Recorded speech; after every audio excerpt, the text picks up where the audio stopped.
Bonjour, je m'appelle David Morera et je suis conseiller en gestion du budget familial. Aujourd'hui, je partage avec vous une astuce pour réduire ses dépenses sans pour autant changer ses habitudes. Cette astuce, je l'applique moi-même au quotidien et ça me permet de faire des économies sans même m'en rendre compte.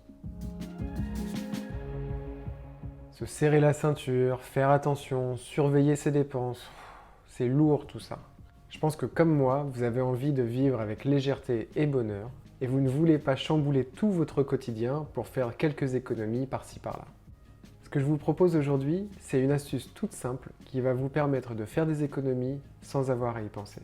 Pour vous expliquer, je vais prendre l'exemple d'un produit qu'on utilise chaque jour sans y penser, le dentifrice.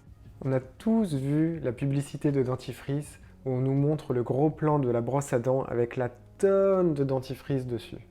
Vous imaginez bien que cette image n'a pas été choisie au hasard.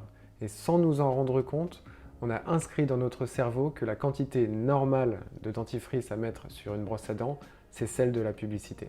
Et je pense que même quand on s'est rendu compte que la publicité exagérait, eh bien on met quand même toujours un petit peu trop de dentifrice sur sa brosse à dents. Il ne faut pas oublier que lors du brossage de dents, le plus important c'est le brossage en lui-même.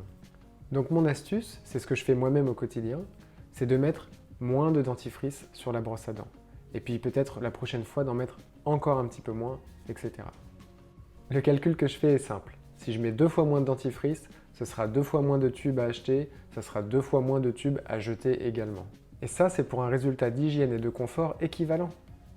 Maintenant, il ne reste plus qu'à appliquer cette astuce à d'autres aspects de la vie quotidienne.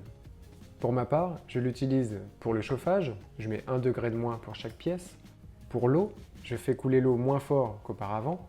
Ou encore sur l'essence en pratiquant l'éco-conduite et en conduisant par exemple sur les voies rapides 20 km/h en dessous de la limite autorisée. Vous voyez qu'il est très simple d'économiser chaque jour sans s'en rendre compte et sans changer ses habitudes. Et vous, quelles sont vos astuces pour économiser au quotidien? N'hésitez pas à ajouter un commentaire pour partager votre expérience. Je vous remercie d'avoir regardé cette vidéo et je vous dis à la prochaine. Ciao!